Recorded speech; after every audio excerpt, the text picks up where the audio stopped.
আমলকি নিয়ে নিই।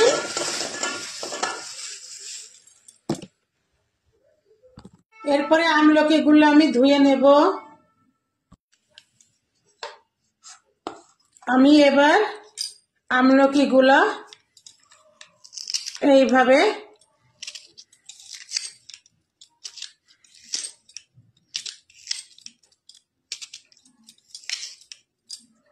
চাকুর সাহায্যে আমি কেটে বীজগুলো ফেলে দেব।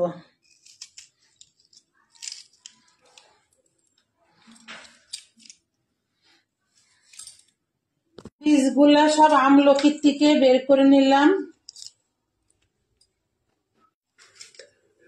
মশলা নিয়ে নেব, জিরা,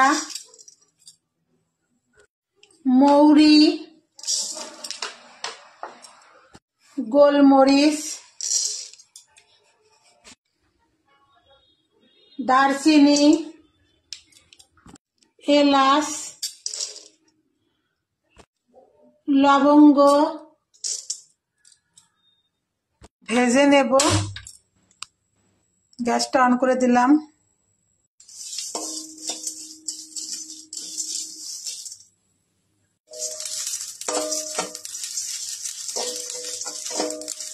আমার ভাজা হয়ে গেল।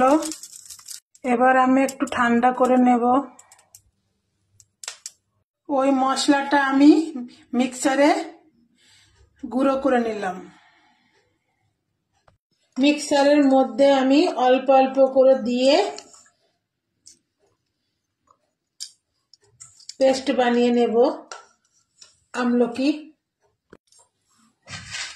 আমার এই যে পেস্ট হয়ে গিয়েছে, আমি এটা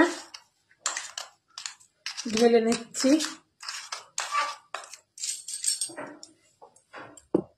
এইভাবে আমি আবার দিয়ে দেব মিক্সারের মধ্যে।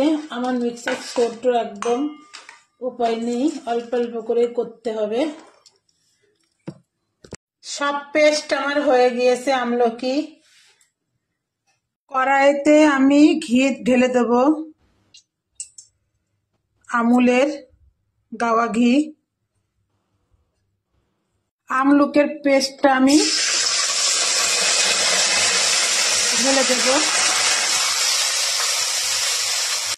ভালো করে নাড়াচাড়া করে নেব।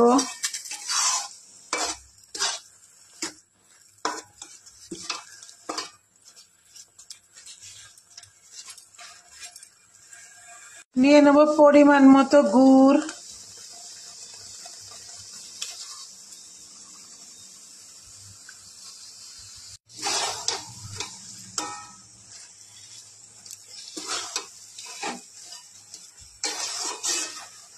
নিয়ে নেব চিনি,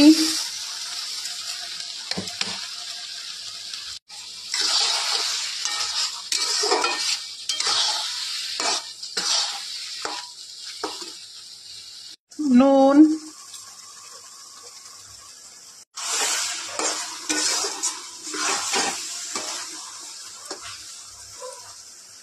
জাল দিয়ে অনেকটাই শুকিয়ে এসেছে আমলকিটা। ওই মশলাটা আমি দিয়ে দেব।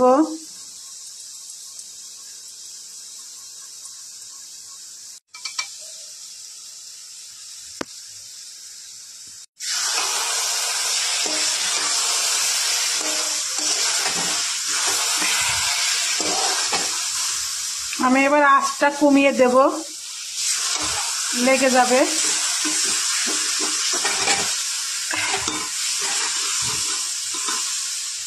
আমার একদম কমপ্লিট। এই যে আমি কয়টা ক্যান্ডি করে নিচ্ছি। এই যে এইভাবে আমি গোল করে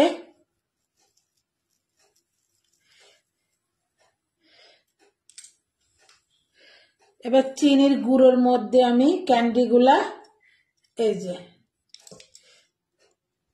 দিয়েছি।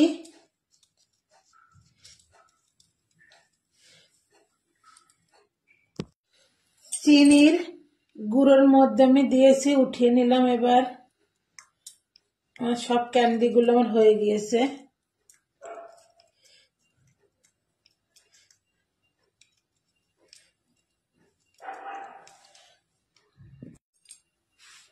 আপনারা বিশ্বাস করবেন না, হ্যালো গায়েস, যে একবার খাবে না তার বারবার খেতে ইচ্ছে করবে, এত সুন্দর টেস্ট। আমার মুখটা মানে খেতে এত সুন্দর লাগছে, বারবার খেতে ইচ্ছে করছে।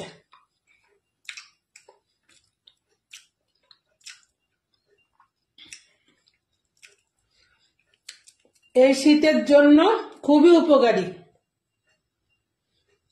সর্দি কাশি কিছুই লাগবে না।